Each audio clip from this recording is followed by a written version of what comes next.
뉴스 시작합니다. 저는 동정민입니다. 15년간 열 수 없게 봉인돼 있는 대통령 기록물을 검찰이 열었습니다.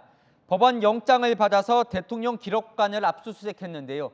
그 자체도 이례적인 일인데 심지어 두 건이 동시에 진행됐습니다. 월성원전 조기 폐쇄건과 탈북어민 강제 북송건. 이 대통령 기록물을 열람한다는 건 당시 청와대에서 어떤 논의가 진행이 됐고 대통령에게 어떻게 보고가 됐는지 누가 결정한 건지 확인한다는 거죠. 시점이 이 검찰 수장이 지명된 바로 다음 날이라는 것도 참 공교롭습니다. 야당은 모든 수사의 목적이 문재인 전 대통령이라고 비판했습니다. 첫 소식 구자준 기자입니다. 세종시에 있는 대통령 기록관 건물로 양복을 입은 남성들이 들어갑니다. 탈북어민 강제 북송 사건을 수사하는 서울중앙지검 관계자들이 압수수색을 온 겁니다. 오전엔 월성원전 조기 폐쇄 의혹을 수사 중인 대전지검에서도 대통령 기록관을 압수수색했습니다. 문재인 정부 때 발생한 두 사건을 수사 중인 수사팀 두 곳이 같은 날 압수수색에 나선 겁니다. 이원석 대검차장이 검찰총장 후보자에 지명된 지 하루 만입니다. 서울중앙지검과 대전지검이 청구한 압수수색 영장은 어제 발부된 걸로 전해졌습니다. 대통령 기록물은 최장 15년간 열람이 제한되지만 국회 의결이나 고등법원장이 발부한 압수수색 영장이 있으면 열람할 수 있습니다. 오늘 압수수색은 문재인 정부 청와대를 향한 본격 수사를 알리는 신호탄이라는 분석입니다. 문 전 대통령은 두 사건 모두 시민단체 등에게 고발을 당한 상황입니다. 검찰은 지난해 월성원전 관련 백운규 전 산업부 장관과 최희봉 전 청와대 산업정책비서관 등을 기소했는데 공소장에는 문 전 대통령이 청와대 내부 시스템에 가동 중단 시점을 묻는 글을 올린 뒤 원전 조기 폐쇄가 시작됐다고 봤습니다. 탈북어민 강제 북송 사건은 당시 청와대 국가안보실 등의 의사결정 과정을 보여주는 기록물 확보에 초점이 맞춰진 걸로 알려졌습니다. 압수물 분석 결과에 따라 문재인 정부 청와대 고위 인사들의 소환 조사로 이어질 수 있다는 관측이 나옵니다. 채널A 뉴스 구자준입니다. 검찰이 강제 북송과 관련해 압수수색을 단행한 날, 국민의힘은 관련 인사들을 무더기로 대검찰청에 고발했습니다. 당시 청와대 인사와 장관들이 망라됐는데요. 문재인 전 대통령은 고발하지 않았습니다. 정한희 기자 보도 보시고 아는 기자로 이어갑니다. 국민의힘 국가안보문란 실태조사 TF는 2019년 탈북어민 북송 사건과 관련해 문재인 정부 인사 7명을 대검찰청에 고발했습니다. 노영민 전 비서실장과 당시 국정기획상황실장이었던 윤건영 민주당 의원, 정의용 전 안보실장, 김유근 전 국가안보실 1차장, 김현철 전 통일부 장관과 정경두 전 국방장관, 민감용 전 경찰청장입니다. 귀순 의사를 밝혔는데도 포박해서 강제로 북송했다는 이유로 직권남용, 불법 체포 감금죄 등을 적용했고 북송 후 북한에서 처형된 것으로 알려지면서 살인죄도 적시했습니다. 범정부 차원에서 조직적으로 불법을 자행한 정황을 확인했기 때문에 2019년 6월 삼척항 북한 목선 귀순 사건과 올해 3월 백령도 NLL 월선 사건에 대해서도 직무유기와 직권남용죄로 서훈 전 국정원장 등을 추가로 고발했습니다. 문재인 정부 관련 인사 10명을 고발한 것으로 문재인 전 대통령은 빠졌습니다. 고발 대상에서는 제외를 했습니다만 노영민 비서실장 위에 윗선이 있다고 하면 그건 당연히 검찰에서 정상적인 수사를 해줄 것이라고 기대하고 있습니다. 정쟁으로 비춰질 수 있어 고발 대상에서는 제외했지만 고발장 내용에는 문 전 대통령이 포함된 것으로 알려졌습니다. 채널A 뉴스 정한입니다.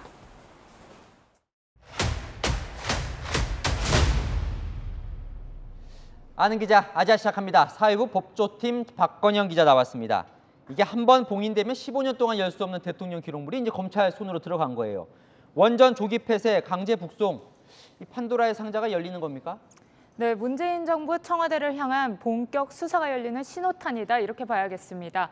이 대통령 기록물엔 회의록이나 또 각종 지시가 담긴 공문 이런 것들이 포함되는데요. 이 탈북어민 북송 결정이 이뤄진 걸로 의심되는 2019년 11월 4일 노영민 당시 대통령 비서실장 주재로 열린 회의 내용이나 이런 것들을 검찰이 확보했을지 관심입니다. 그러니까 칼끝이 이제 청와대로 향한다는 건데 당시 자 월성 원전 사건 관련해서는 백운규 전 장관이 기소가 됐잖아요. 청와대 인사는 지금 기소된 게 없나요? 네, 당시 최희봉 전 산업정책 비서관만 재판을 받고 있고요. 이 공소장에는 문재인 전 대통령이 여러 번 언급이 됐지만 이 최 전 비서관 윗선 인사들에 대한 수사는 지지부진하고 또 추가 기소도 없었습니다. 이 시민단체는 이 사건과 관련해서 문재인 대통령을 비롯해 임종석 전 비서실장 등을 고발해 놓은 상태입니다. 강제 북송 사건도 지금 여러 청와대 인물들이 일단 고발은 되어 있죠. 네, 맞습니다. 주로 이 2019년 11월에 청와대 안보 라인들에 대한 고발이 이루어져 있는 상태인데요. 보시면요. 문 전 대통령과 노영민 전 대통령 비서실장, 또 정의용 전 국가안보실장, 김현철 전 통일부 장관 등이 시민단체에 고발당한 상태고요. 앞서 국가정보원은 서훈 전 원장을 고발했습니다. 자, 시청자 질문입니다. 야당도 이제 이 얘기를 하는 건데 결국 문재인 전 대통령까지 수사를 받을 수도 있느냐 하는 질문이에요. 네. 네, 문 전 대통령 이 두 사건 모두와 관련해서 고발이 된 건 사실입니다. 하지만 이게 아직 압수물 분석도 시작되지 않아서 예단하긴 이른 단계고요. 우선 다른 청와대 관계자들에 대한 수사를 지켜봐야 할 것 같습니다.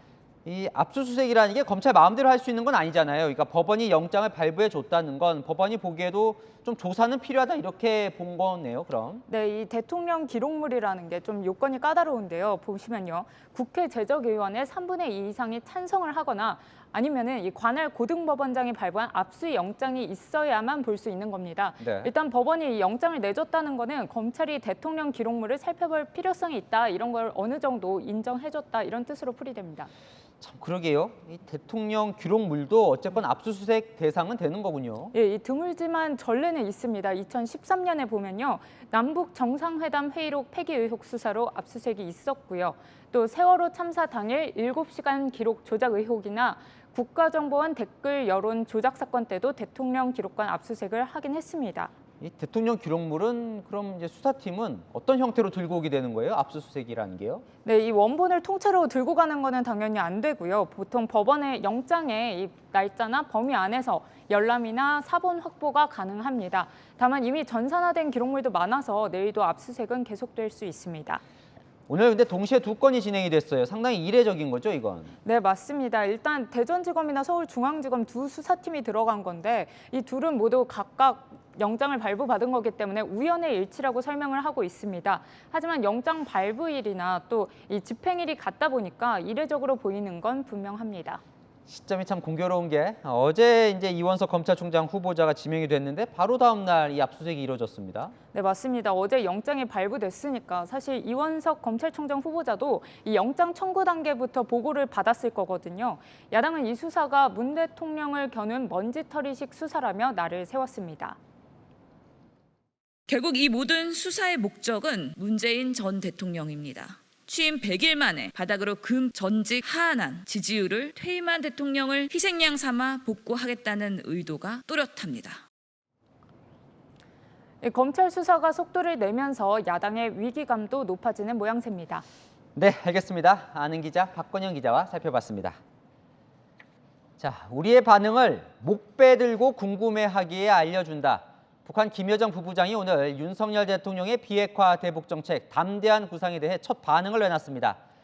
허망한 꿈 꾸지 마라, 어리석음의 극치라고 맹비난한 뒤에 대통령을 향해 말폭탄을 퍼부었는데요. 대통령실은 강한 유감을 표하면서도 설득을 해보겠다는 반응입니다. 전혜정 기자입니다. 윤석열 대통령이 담대한 구상을 제안한 지 나흘 만에 김여정 노동당 부부장 명의로 나온 북한의 반응입니다. 검 푸른 대양을 말리어 뽕밭을 만들어 보겠다는 것만큼이나 시련과 동떨어진 어리석음의 극치이다. 이명박 정부의 비핵 개방 3천의 복사판이라며 절대 상대해주지 않겠다고 으름장도 놨습니다.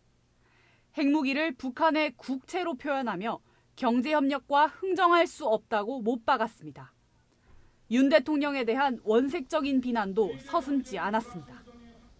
정녕 대통령으로 당선시킬 인물이 저 유나무개밖에 없었는가? 북침 전쟁 연습을 강행하는 발염치 않니? 우리는 윤석열 그 인간 자체가 싫다. 또 남북이 주도권을 쥐고 해법을 찾자며 한반도 운전자론을 주장했던 문재인 전 대통령을 암시하며 의아함을 선사하던 사람이라고 깎아내렸습니다. 지난주 김 부부장은 처음 육성을 공개하며 남측을 압박하기도 했습니다.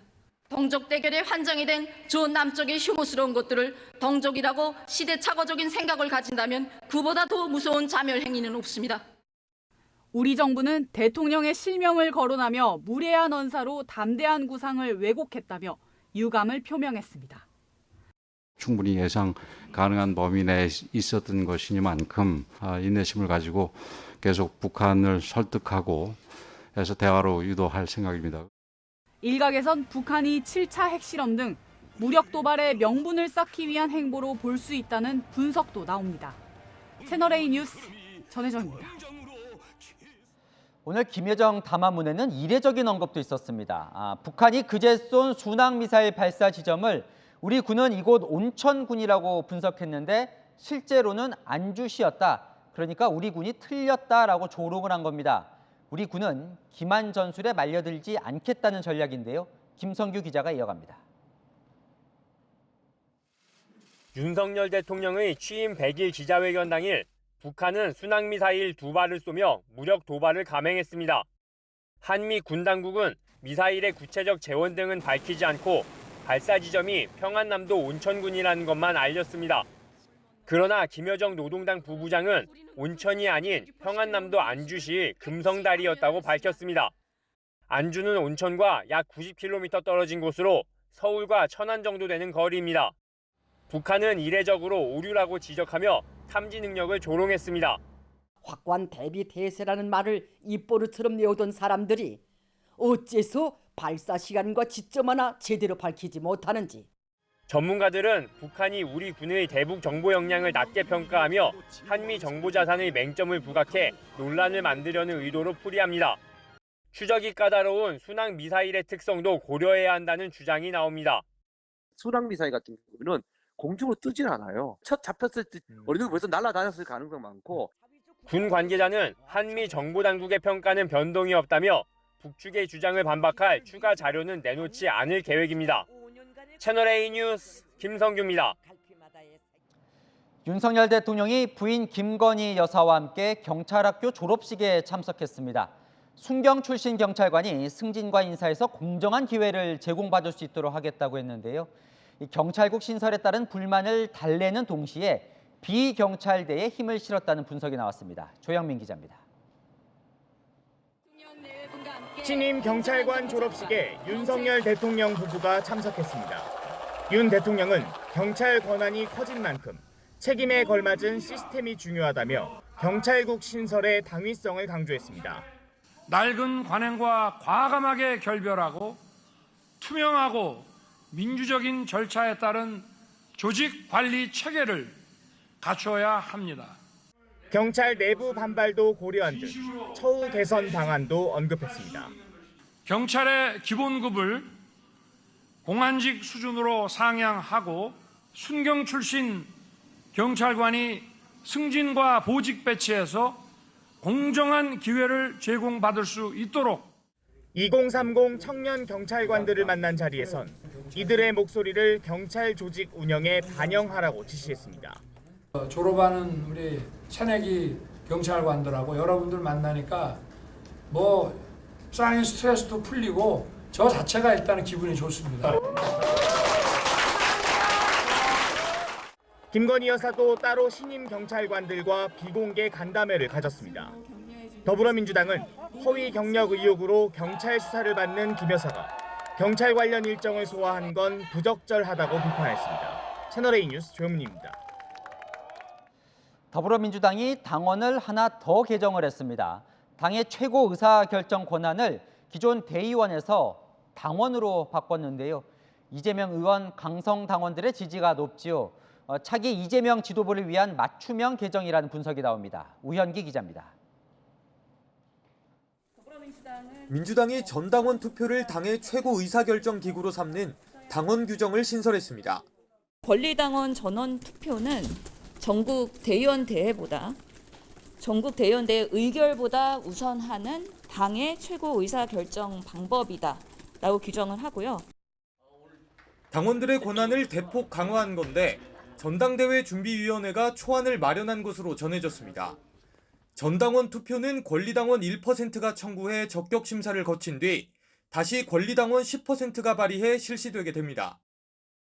현재 민주당 권리당원이 약 120만 명인 점을 감안하면 당원 12만 명의 동의만 받으면 중앙위원회나 전국 대의원 대회를 거치지 않고 당원 투표만으로 당헌 당규 개정이나 당의 주요 정책을 결정할 수 있는 겁니다.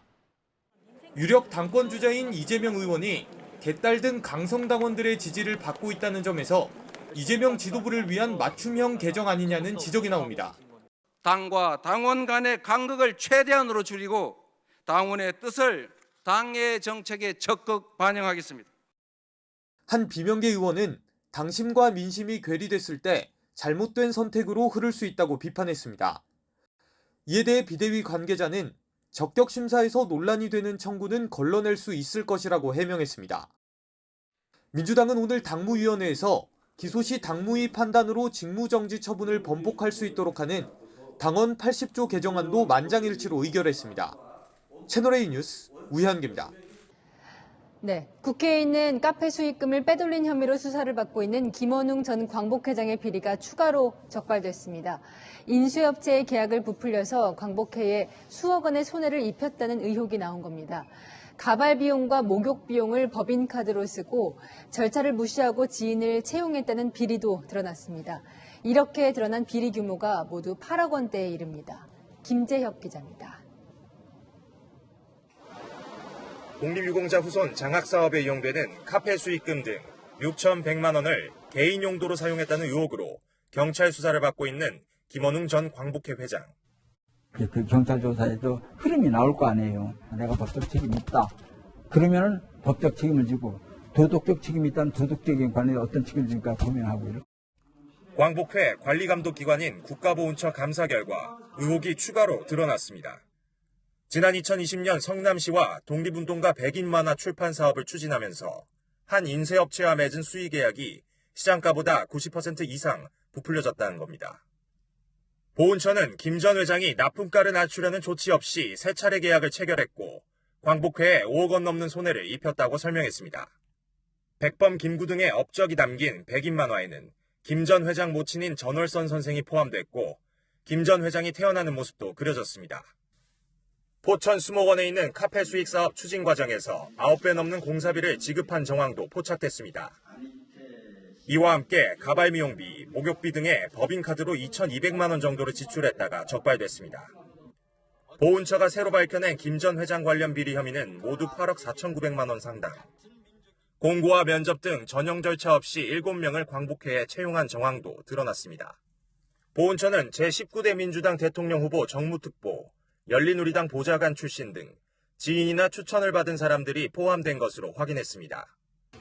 전 회장의 파렴치한 범법 행위는 단순한 부정부패를 넘어 역사의 법정에서 순국선열이 비분강개할 일입니다.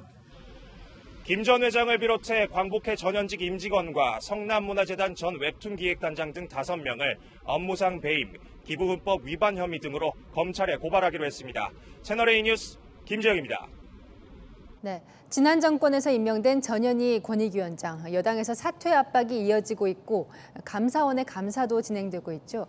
전현희 위원장은 표적 감사라고 반발하고 있습니다만 감사원 사무총장이 여야 의원들을 직접 만나 오염이 심각하다며 사안의 심각성을 직접 설명한 사실이 뒤늦게 알려졌습니다. 최수연 기자의 단독 보도입니다.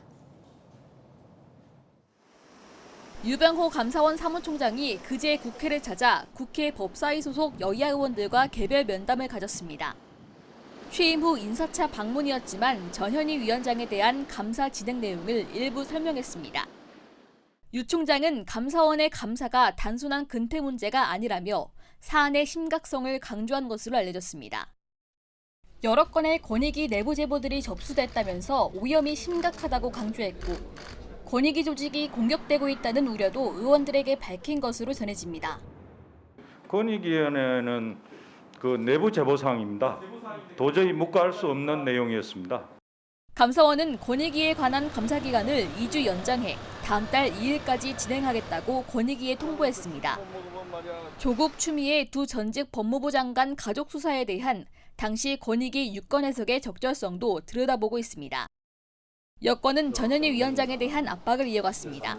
감사원을 정치적인 감사다라고 그런 뜻으로 말씀을 하셨다면 그 감사 자체의 내용이 정말 정치적인지에 대한 판단을 좀 잘 하셨으면 좋겠다. 알겠습니다. 전현희 위원장은 SNS를 통해 째째해 보이는 감사원이라는 칼럼을 공유하며 감사원의 감사를 비판했습니다. TLA 뉴스 최순입니다.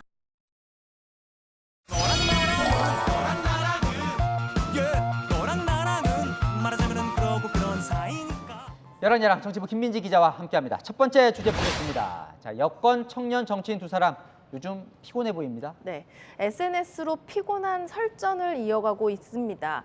지켜보기만 해도 참 피곤할 정도입니다. 시작은 신윤계 인사로 꼽히는 장해찬 청년재단 이사장이 했죠. 그러니까 어제 이준석 전 대표만 청년 정치인은 아니다 이러면서 비판 회견을 했죠. 네, 그러자 이 전 대표는 어제 그렇게 해서 네가 더 잘 살 수 있다면 너를 응원하겠다며 비꼬았는데요. 오늘은 장발장이 빵을 훔쳐도 후구지책이고 예찬이가 어떤 길을 가도 후구지책이라면서 그냥 레 미제라블이다라는 글을 썼습니다. 그러니까 저건 장 이사장이 권력에 붙어서 뭐 호가호위한다 이런 뜻으로 비꼰 것 같아요. 네, 장 이사장도 판을 키웠는데요. 이 전 대표를 옹호하는 다른 청년 정치인들을 향해서 사회 경험 없이 정치권을 어슬렁거린다는 뜻을 담은 여의도 두시 청년이다 이렇게 공격했습니다. 이 전 대표 측은 이 정도까지 추해질 줄 몰랐다. 전형적인 꼰대라면서 대대적인 반격에 나섰습니다. 참 보는 사람도 좀 피곤한데 오늘 네. 당 윤리위원회가 경고에 나섰다면서요? 네, 당내 자중질환을 더 이상 방치하지 않겠다면서 당의 위신이나 다른 사람의 명예를 훼손하면 엄정하게 심의하겠다고 나섰습니다. 지위 고하를 막론하고라는 표현이 있어서 이준석 전 대표를 겨냥했다는 분석도 나오고 있습니다. 네, 다음 주제 보겠습니다. 자. 초록 사과, 빨강 사과 사이에 대통령이 있습니다. 네, 윤석열 대통령이 지난 11일에 이 물가를 점검하러 마트를 찾았을 때 했던 질문이 뒤늦게 화제가 됐습니다.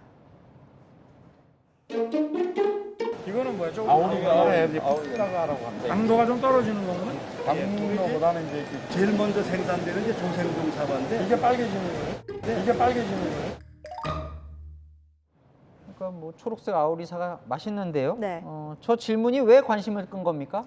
아우리 사과는 이제 원래 초록색이고 빨개지는 건 아닌데 혹시 뭐 아우리 사과도 모르냐? 민생과 동떨어졌다 이런 비판 댓글들이 빗발쳤습니다. 거기에 현역 의원도 가세했습니다. 우리 국민들이 얼마나 참 안타깝냐면 민생 물가 확인한다고 농수산물 시장에 가가지고 아우리 사과를 집어들고 이게 언제쯤 빨개지느냐 이렇게 물어보는 분을 우리가 지금 대통령으로 모시고 있는 것 아니겠습니까? 듣는 사람들 얼굴이 빨개질 지경이에요. 그러니까 빨개지지 않는다 이런 뜻 같은데 아우리 사과 여기 보면 좀 뭐 붉게 물든 부분도 있긴 하네요. 네, 보통 우리가 초록색일 때 출하를 하고 또 먹어서 그렇지 아우리 사과도 익으면 빨개진다고는 하네요. 또 당시 관계자 답변도 한번 다시 들어보시죠. 이게 빨개지는 거예요? 예전 나도 오래 놔두면 빨개지는데 빨개졌을 때는 이미 맛이 변해버려요. 아우리 사과. 참 지지율이 낮았을까요? 대통령이 이 말만 하면 좀 운매를 받는 그런 느낌도 있습니다. 네, 대통령실은 이런 여러 논란들을 좀 홍보라인 개편으로 돌파하려고 하는데요. 야당은 그게 해법이 아니라고 비판했습니다. 다 잘했는데 홍보가 부족해서 이런 지지율이 떨어졌다. 진단도 잘못됐고 처방도 잘못되었다. 저는 그렇게 분석합니다. 보다 더 근본적인 쇄신이 필요하다. 대통령 말에 비판부터 따라붙는 이런 상황. 결국 홍보도 대통령이 잘해야 빛을 내겠죠. 네, 뭐 또 잘못된 팩트로 무조건 비판하는 건 또 지양돼야겠죠. 네, 여랑야랑이었습니다. 버거플레이션, 이번엔 햄버거 가격도 부담스러워지고 있습니다. 유명 햄버거 업체들이 1년 새 2차례나 값을 올렸습니다. 김승희 기자입니다. 여기만 있을 것 같아요. 도로 다 맥도날드가 25일부터 68개 제품 가격을 평균 4.8% 인상합니다. 지난 2월 가격을 올렸는데 6개월 만에 또 올린 겁니다. 맥도날드의 대표 상품인 이 빅맥도 4,600원에서 4,900원으로 비싸집니다. 한 번에 6.5% 넘게 오른 겁니다. 맥도날드뿐만이 아닙니다. 버거 프랜차이즈 대부분 원부자재와 인건비가 올랐다는 이유로 줄줄이 가격을 올리는 상황. 노브랜드 버거는 지난해 12월 그릴드 불고기 버거를 1,900원에서 2,200원으로 인상했는데 어제부로 추가로 300원 더 올렸습니다. 버거킹과 맘스터치, KFC도 올 들어서 벌써 2번 가격을 올렸습니다. 소비자 부담은 커질 수밖에 없습니다. 프랜차이즈 종류들이 막 몇 배 올랐다 가격이. 너무 가격을 많이 올리니까 잘 학생들이 쉽게 못 사 먹을 것 같아요. 햄버거도 아무래도 원래 싸서 먹는 이유가 좀 강했는데 가격이 오르면 딱히 먹을 이유는 없을 것 같긴 해요.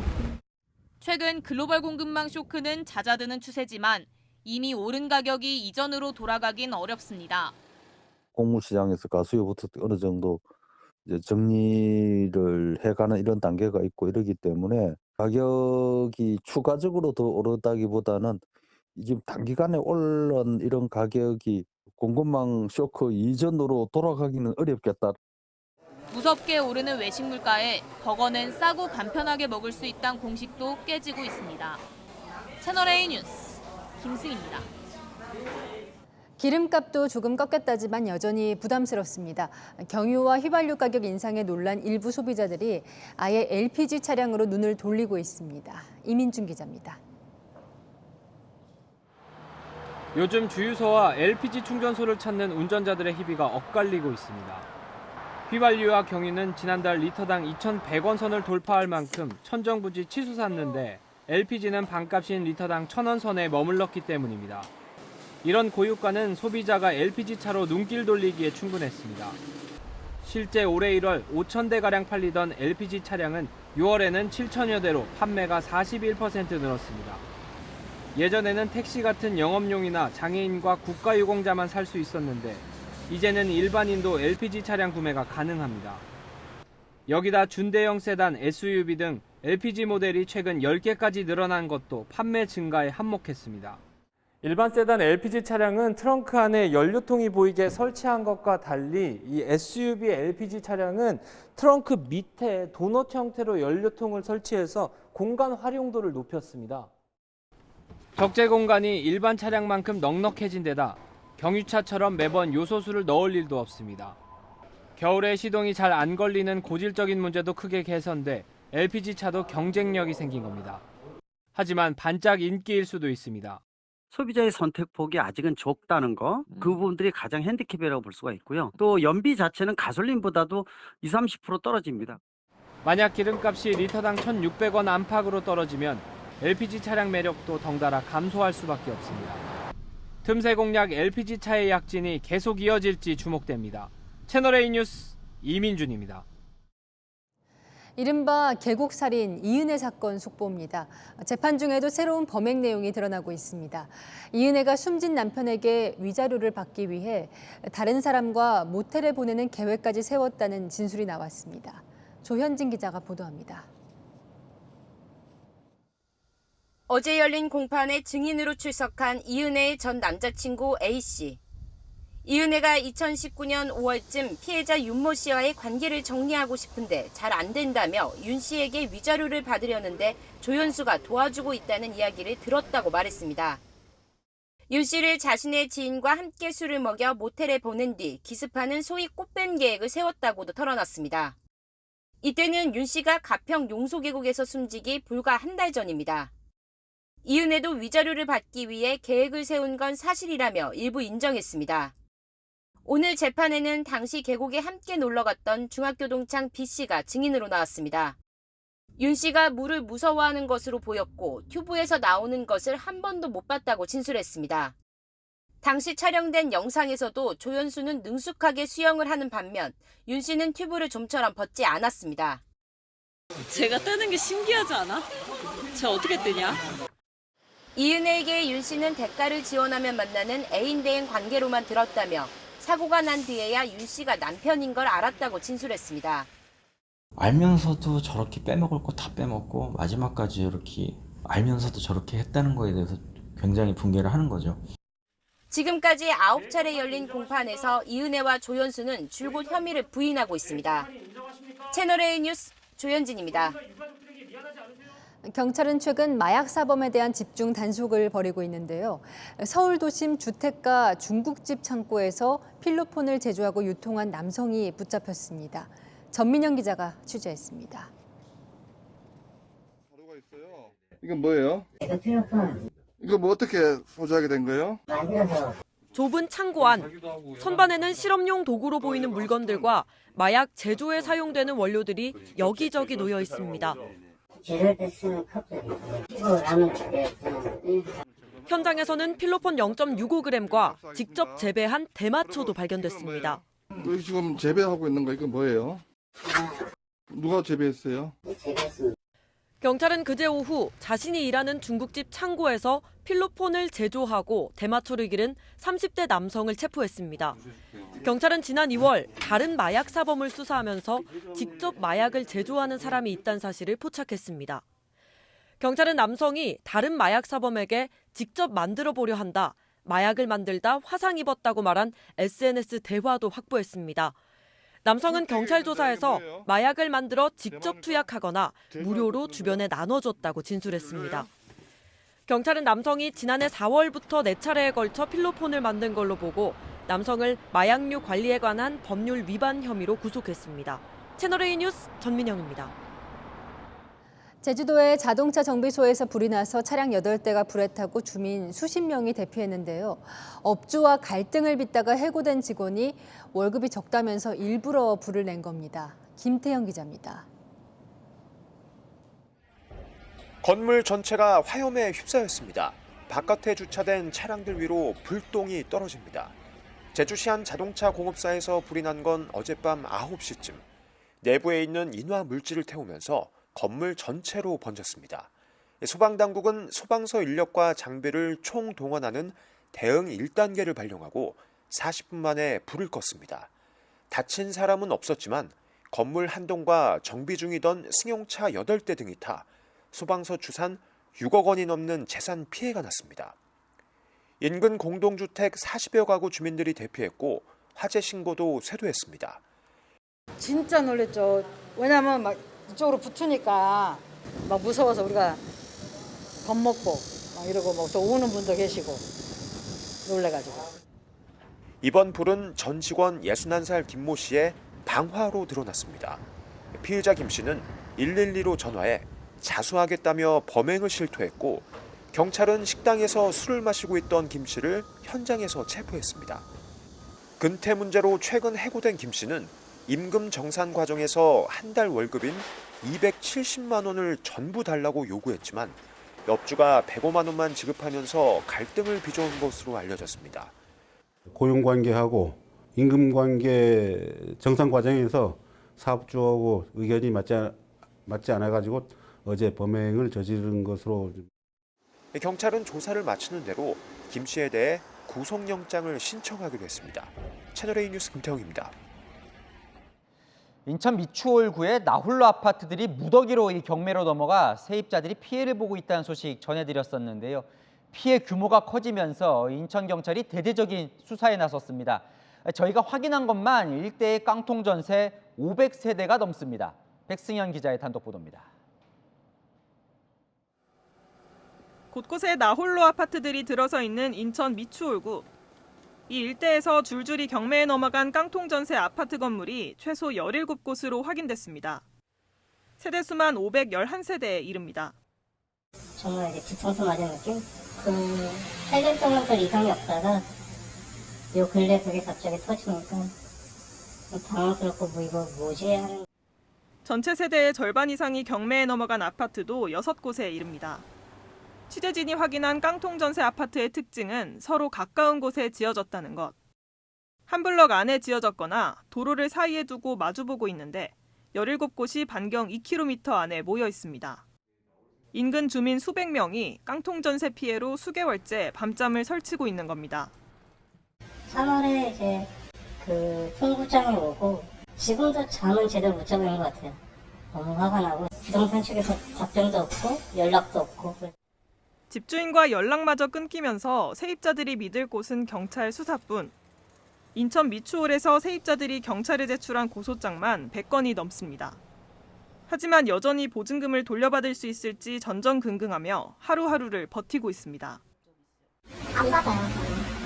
해도 안 받고 감옥에 간다고 해요. 감옥에 가면 가는 거는 좋아요. 가면은 저희들은요. 돈은 어차피 못 받는데 어차피 나가야 되는 거고 빈털터리로 나가야 되는 건데. 피해 규모가 커지자 경찰은 사건을 인천 미추홀서에서 상급청인 인천경찰청 반부패 경제범죄 수사 1개로 넘겨 집중 수사에 착수했습니다. 채널A 뉴스 백승현입니다. 방금 보신 깡통 전세 피해자 취재를 해보면 청년, 사회 초년생들이 많습니다. 이번엔 서울 신림동 고시촌 전세 사기 소식인데요. 역시 이 부동산 정보와 경험이 적은 젊은이들이 주 피해자입니다. 피해자만 100명이 넘고 이 떼인 전세 보증금이 100억이 넘습니다. 피해자들의 절규를 사공성근 기자가 들었습니다. 대학원생 A씨는 지난해 8월 서울 신림동 빌라 전셋집에서 쫓겨났습니다. 전세 보증금 1억 원은 한 푼도 돌려받지 못했습니다. 일단 5만 원부터 시작해서 차곡차곡 모은 금액이었습니다. 그러니 수중에 있었으면은 저 뭐 결혼, 내 집 마련 이런 남들이 다 하는 거 그런 걸 했었지 않았을까요? 집주인과 전세 계약을 했지만 소유권이 신탁회사에 넘어간 깡통 전세였던 겁니다. 세입자 2명에게 사기 혐의로 고소당한 집주인은 1심 재판에서 징역 2년을 선고받았습니다. 하지만 최근 경찰 수사에서 피해자가 100명이 넘는 걸로 드러났습니다. 같은 식으로 세를 놓은 빌라와 고시원 건물이 10채나 됐습니다. 보증금 피해액이 100억 원이 넘는 걸로 보이는데 세입자들은 금융기관에 대출 반환 독촉을 받고 있습니다. 대부분의 피해자들이 사회초년생으로 금융기관의 상환 독촉까지 이어지면서 이중 고통 속에 하루하루를 보내고 있습니다. 1심 재판에서 드러난 집주인의 채무는 240억 원 수준, 피해 금액을 크게 웃돕니다. 너무 막막해가지고 어차피 돈도 못 받을 것 같고 그냥 기다리는 거죠. 뭐 망연자실하게. 항소심 재판을 받고 있는 집주인의 추가 기소 가능성이 높지만 살 곳에 보증금까지 잃은 세입자들의 피해 구제는 쉽지 않아 보입니다. 채널A 뉴스 사공성근입니다. 한전 같은 에너지 공기업들 천문학적인 액수의 적자가 났는데도 억대 연봉자는 5년 새 2배 넘게 늘어난 것으로 드러났습니다. 회사가 손해를 보듯 말듯 꼬박꼬박 월급이 오르는 호봉제를 정부가 바꿔보겠다고 나섰지만 이마저도 쉽지 않습니다. 박지혜 기자입니다. 올 상반기 14조 3천억 원의 영업 손실을 낸 한국전력. 지난해 이미 부채도 145조를 넘어서 정부는 한전과 9개 자회사 임원들에게 성과급 반납을 권고한 바 있습니다. 직원들의 성과급은 인정하되 기관장, 감사, 상임이사의 성과급 자율 반납 공고를 공훈위에서 심의 의결하였습니다. 그런데 허리띠 졸라맨 게 무색하게 임직원 억대 연봉자는 오히려 더 늘었습니다. 한전의 억대 연봉자는 지난 2017년 1,567명이었는데 작년에는 3,288명으로 2배 넘게 늘었습니다. 지역 난방공사도 마찬가지. 252명이던 억대 연봉자는 5년 새 526명으로 급증했습니다. 두 회사뿐만 아니라 국내 주요 에너지 공기업 12곳의 연봉 1억 원 이상 직원 수는 5년간 63%가 늘었습니다. 호봉제가 적용돼 해마다 꼬박꼬박 오른 기본급과 수당 때문입니다. 한전 측은 억대 연봉자 평균 근속 연수가 31년에 달한다며 24시간 근무하는 교대 근무자들도 다수 포함돼 있다고 해명했습니다. 하지만 근속만으로 연봉이 오르는 경직된 철밥통은 공기업만의 특혜란 지적도 나옵니다. 우리나라의 호봉제는 전 세계적으로 OECD에서 가장 강력한 호봉제입니다. 호봉제를 폐지하는 기관에게는 임금 상승률이 올라가도록 시스템을 만들어야죠. 정부는 호봉제 대신 직무에 따라 급여 차이를 두는 직무급제 도입을 검토하고 있지만 노조가 강하게 반발하고 있어 적용까지는 난항이 예상됩니다. 채널A 뉴스 박지혜입니다. 코로나 신규 확진자 수는 사흘째 10만 명을 넘었습니다. 세 번째 감염된 사람도 어느새 300명이 넘었는데요. 3회 감염자의 증상은 어떤지 김용성 기자가 들어봤습니다. 지난 10일 코로나19 확진 후 병원에 입원해 수액을 맞고 있는 A씨. 세 번째 코로나 감염입니다. 보건소의 확진자 통보 문자도 3차례 받았습니다. 너무 당황스러웠어요. 저 이미 2번이나 걸렸었는데 어떻게 또 걸리냐고 했더니 그 원장님도 되게 당황스러워 하시더라고요.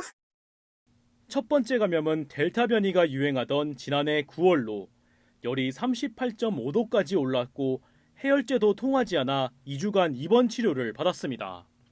그때 막 열도 엄청 많이 나고 설사도 진짜 심하게 하고 그냥 완전 아팠거든요. 막 기침, 가래, 콧물 이런 게 진짜 심했고 막. 완치 후 백신을 2차까지 맞았지만 접종 2달이 안 돼 또 확진됐습니다. 2회째 감염 때는 열도 없고 가벼운 감기 증상만 있었지만 세 번째 감염 때는 가래 증상이 있고 몸 상태가 나빠져 병원에서 수액 치료까지 받았습니다. 코로나에 세 번째 감염된 또 다른 30대 여성은 취재진에게 첫 감염 때는 병원에 입원할 정도로 아팠다면서도 세 번째 감염 증상은 마른 기침 정도라고 설명했습니다. 오미크론 유행 이후 재감염률이 늘면서 코로나19 재감염자는 18만여 명, 이 중 3번 걸린 사람이 311명인데 20대 이하가 60% 가까이 됩니다. 3번이 다 다른 종류의 그 변이 바이러스에 의해서 감염이 된 것일 거기 때문에 그런 면역 회피 능력이 있는 변이 바이러스가 유행할 때마다 재감염의 가능성이 있다라는 거죠. 20대 이하가 활동량이 많고 백신 미접종자가 다른 연령층에 비해 많은 것이 재감염에 영향을 미쳤다는 분석도 나옵니다. 채널A 뉴스 김용성입니다. 34살 취임 당시 전 세계 최연소 총리였던 핀란드 산나 마린 총리가 광란의 파티를 즐기는 영상이 유출됐습니다. 마약 복용 의혹까지 일고 있는데 마린 총리는 부인했습니다. 염정원 기자입니다. 음악에 맞춰 몸을 흔들더니 흥이 폭발한 듯 더 격렬하게 춤을 추는 30대 여성. 핀란드 총리 산나 마린입니다. 핀란드 가수와 방송인, 여당 의원 등 20명 정도와 가정집에서 격렬하게 파티를 즐기는 영상이 SNS를 통해 유출됐습니다. 다른 국가 정상들에게선 쉽게 볼 수 없는 모습이어서 논란이 커졌습니다. Nämä videot on yksityisiä, ne on kuvattu yksityisissä tiloissa. Olen harmissani siitä, että nämä ovat levinneet julkisuuteen. Kyse on ollut siitä, että olen ollut viettämässä kavereiden kanssa iltaa, juhlinut railakkastikin kyllä, tanssinut ja laulanut. 영상 중간에 핀란드어로 마약을 뜻하는 은어 밀가루갱이 들렸다는 주장까지 나와 마약 복용 의혹에 휩싸였습니다. 여야 모두 마약 검사를 요구하자 필요하면 검사를 받겠다며 당당하게 맞섰습니다. No ei ainakaan minun tietääkseni. En osaa kertoa, en tiedä siitä mitään.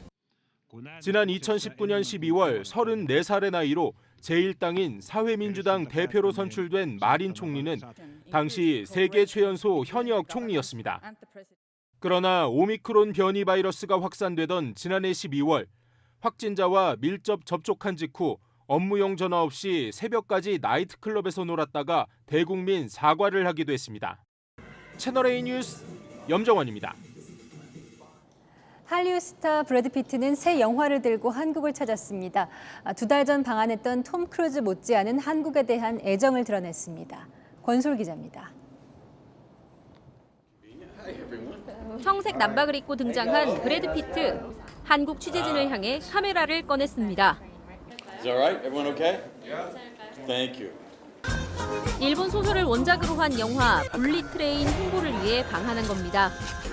열차라는 제한된 공간에서 벌어지는 액션 영화 불릿 트레인. Sure you want to talk this out? 한국 영화 부산행과 비슷하다는 말에 한국에 대한 남다른 애정을 드러냈습니다. Train to Busan? Busan, yes. Sorry. Fantastic movie. Fantastic. Really tense, really visceral, shot really well. 또 함께 작업해보고 싶은 한국 감독으로 기생충의 봉준호를 꼽았습니다. I mean, as an actor, what director Bong did with Okja for Netflix really opened the door for things like Squid Games, which was a huge beloved hit in America. I imagine the same. 앞서 지난 6월 배우 톰 크루즈가 한국을 찾은 뒤 영화 탑건은 700만 관객을 돌파하며 흥행에 성공했습니다. 브래드 피트도 최상의 컨디션으로 한국 팬들을 만나기 위해 예정보다 하루 일찍 입국했습니다.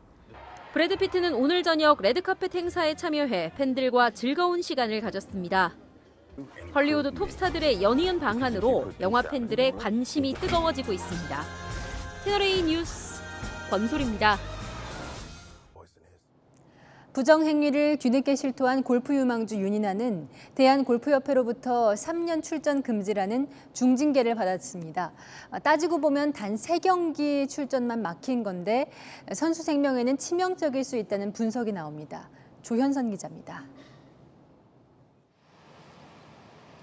지난 6월 한국 여자 오픈 1라운드에서 남의 공을 쳐놓고도 모른 척한 유망주 윤이나. 무려 한 달이 지나 자진 신고를 했고 늑장 신고의 대가는 컸습니다. 대한골프협회는 앞으로 3년간 협회 주간 주최 대회에 윤이나의 출전을 정지시켰습니다.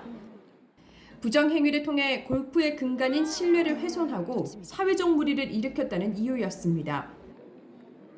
오늘 스포츠 공정위에 직접 출석해 질문에 답한 윤이나는 징계 결과를 곧바로 수용하고 앞으로 자숙과 반성의 시간을 갖겠다고 밝혔습니다. 3년 출장 정지는 표면상 중징계지만 사실상 매년 한 번씩 열리는 한국 여자 오픈 총 3번만 참가하지 못하는 정도입니다. 하지만 협회의 이번 결정이 프로리그인 KLPGA 투어의 징계에 영향을 미친다는 게 문제입니다. 이번 시즌 KLPGA 편성 경기는 총 31경기.